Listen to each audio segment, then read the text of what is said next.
The network didn't want her and almost replaced her. They were looking for a blonde, a Dolly Parton type, someone bigger, louder, more obvious.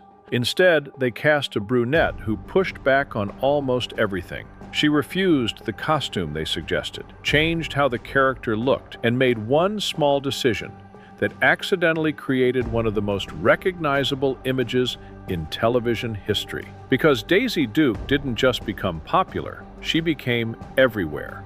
And the reaction wasn't subtle. Producers started noticing something strange almost immediately. When Daisy walked into a scene, the audience stopped paying attention to everything else. Lines got missed, jokes got overshadowed. Even the car chases, the thing the show was built on, suddenly felt secondary. That wasn't the plan, but it was happening anyway. And that's when people behind the scenes realized this wasn't just another character. But what happened after the fame is the part most people never heard. If you watched the Dukes of Hazzard back then, let me know in the comments. Was Daisy Duke the reason you tuned in? When the Dukes of Hazzard premiered in 1979, it was built around action, car chases, stunts, the General Lee flying through the air. Bo and Luke Duke were the stars. But very quickly, that changed, because one character started pulling attention away from everything else, Daisy Duke. Working at the Boar's Nest, helping her cousins out of trouble, and somehow becoming the one person audiences couldn't take their eyes off. For a lot of viewers, she wasn't just part of the show, she was the show. People who worked on the series later described appearances where fans lined up for autographs and skipped right past everyone else. They weren't asking about the car, they weren't asking about the stunts, they were asking about her. And at that point, the image was already becoming bigger than the actress. And that rise started with a casting decision that almost went the other way. Catherine Bach was born in Warren, Ohio in 1954. Nothing about her background suggested she would become one of the most recognizable faces on television. She spent much of her childhood around ranch land, horses, and small towns. It wasn't glamorous, it wasn't connected. But it gave her something most actresses didn't have: authenticity.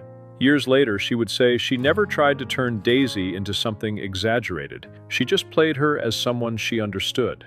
By the time she studied drama at UCLA and started auditioning, she wasn't trying to fit into a mold, which is exactly why she almost didn't get the role that changed everything. And that decision almost didn't make it past the network. When producers started casting Daisy Duke, they had a very specific image. Blonde, curvy, a Dolly Parton-style personality. Catherine Bach didn't match any of it, but when she auditioned, something stood out immediately: confidence. And more importantly, she didn't play the character as a stereotype.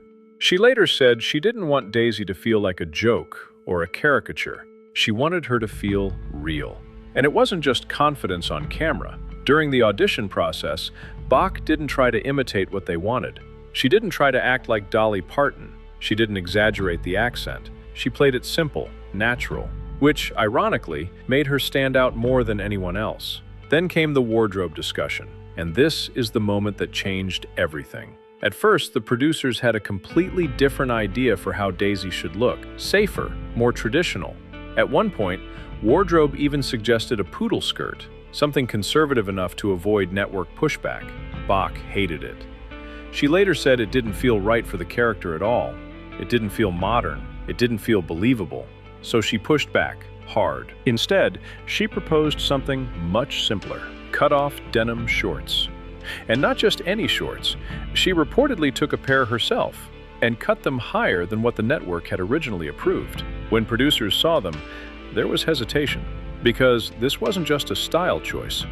This was a risk.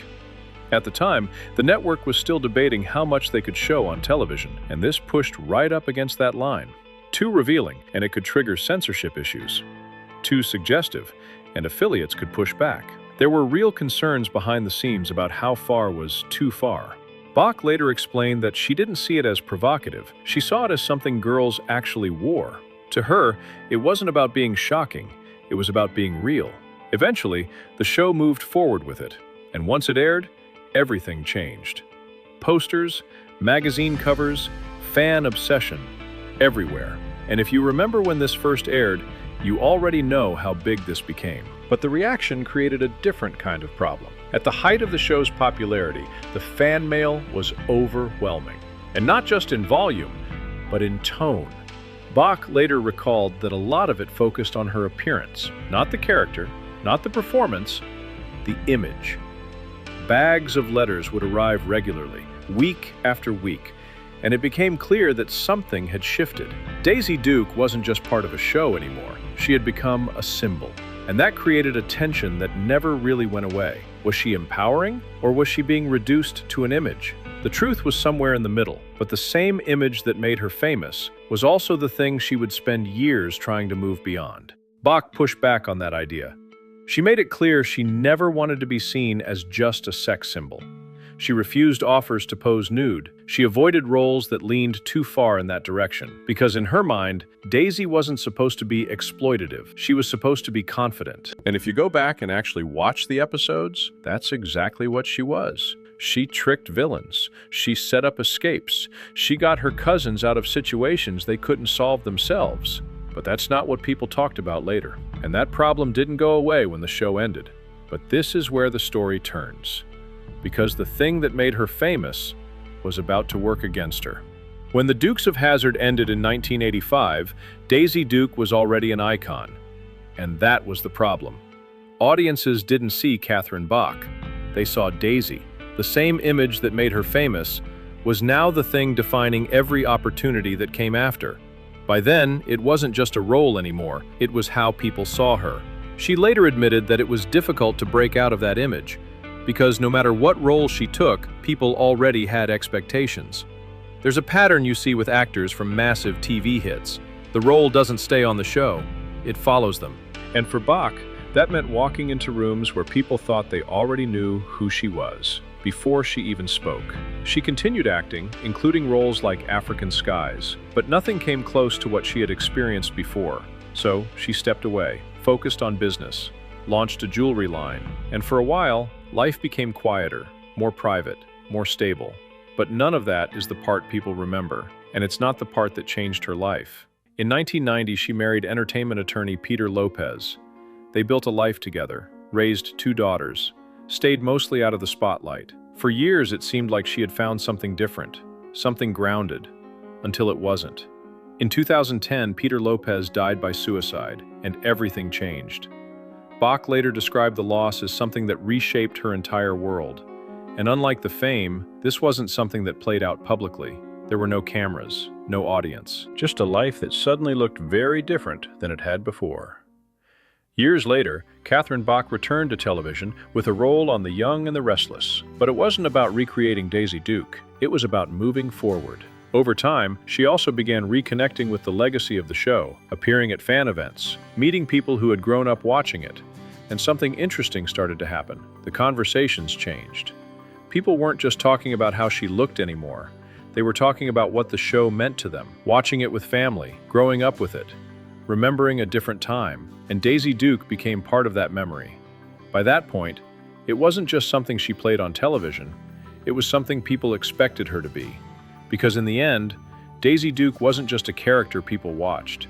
She was a moment in time, a version of television that doesn't really exist anymore. Simple, escapist, uncomplicated. And for Catherine Bach, that moment followed her long after the cameras stopped rolling. In some ways, it opened every door. And in others, it quietly closed a few. Because once people saw her that way, it never really changed. And once an image like that sticks, it never really lets go. If you grew up watching shows like The Dukes of Hazzard, Dallas, or Charlie's Angels, there are a lot of stories like this. Stories that looked simple on the surface, but turned out very different behind the scenes. Subscribe if you want more of those, because next time, we're diving into another TV icon from this era, and that story didn't end the way anyone expected.